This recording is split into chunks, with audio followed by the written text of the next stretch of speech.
Pour cette seconde vidéo de présentation de la pulsion hiérarchique, je rappelle donc que nous avons considéré d'abord à l'époque du copernicisme un système cosmique par exemple, qui était défini par des forces, par une énergie, la lumière maintenant on le sait, et puis par un travail, c'est-à-dire l'application d'une force sur un point selon un vecteur, etc. Et au moment d'une sorte de répétition de cette renaissance à l'époque copernicienne, nous trouvons la pulsion, au lieu d'un espace cosmique, nous trouvons un espace psychique, avec la pulsion qui est composée aussi de cette fois-ci, quatre éléments. Nous avons le travail, nous avons l'énergie, par exemple la libido, et puis nous avons la force qui est transformée en désir, qui devient le désir. Et la pulsion, la notion de pulsion ajoute quatrièmement une notion de but. Ce sont des termes but, force, tension, source et objet sont les définitions lacaniennes, lisant Freud. Alors, je refais ici un schéma pour donc ce schéma qui correspond à celui de Freud, ici, mais que je réapplique comme ça pour qu'on puisse travailler dessus, et où on trouve effectivement... Alors, d'abord, que j'explique ce que c'est que le schéma de Freud. Ici, nous avons des objets.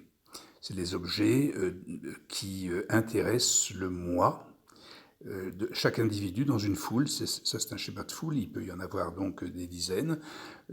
Et le moi va osciller entre ces objets d'investissement et les idéaux de représentation ou d'identification. Et le tout est centré autour d'un objet extérieur. Ça, c'est la foule, le schéma de la foule de Freud, et comment les moi sont dans un état hypnotique entre eux, variant soit dans une identification objectale, soit dans une identification principalement par exemple au leader, ou à ce que Lacan va appeler le trait unaire qui représente le leader, mais nous y viendrons plus tard. Donc, dans le schéma ici que j'ai représenté, nous trouvons... alors, quelle est la source de la pulsion? Eh bien, la source de la pulsion va être dans l'environnement total de ce monde, si on peut dire. La source va être ici ce que nous allons qualifier d'entreprise. Et elle va être source du désir de la psychologie collective. C'est l'entreprise qui la figure, si on peut dire, ou qui l'a fait exister en quelque sorte. Alors, cette source est objet d'une tension.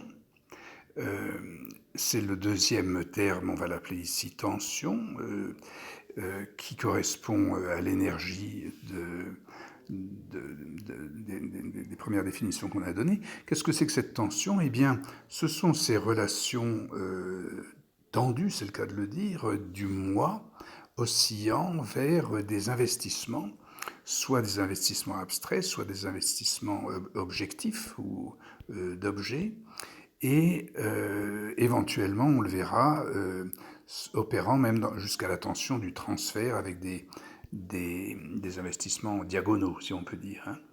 Donc, nous avons là le deuxième élément de la pulsion. Le troisième, c'est son objet. Et nous l'avons ici, c'est l'objet du travail, si on peut dire. Il y a aussi ici ces petit a sont en fait aussi des objets. Nous avons là en fait l'objet ou le extérieur et les objets à l'intérieur du groupe, c'est-à-dire notamment c'est lorsque le moi est devenu le travailleur, l'objet marxiste du travailleur ou de son produit. Hein. Et donc on va mettre l'objet ici, même si donc il y a une tentative d'objectivation ici par exemple par le travailleur, mais ça, on résout cette division par le fait que le but, c'est ici ce type les relations justement on va dire, du travailleur et du produit de l'entreprise. Donc ça, c'est tout à fait défini par Marx, hein, c'est-à-dire c'est l'identification du travailleur à l'objet de son travail. Et donc nous avons ici le but, qui est cette composante supplémentaire que nous avions ajoutée à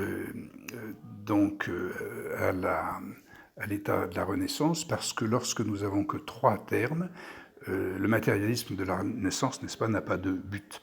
Le but arrive avec la modernité de cette industrie pulsionnelle que nous avons donc, que nous retrouvons dans ce modèle freudien.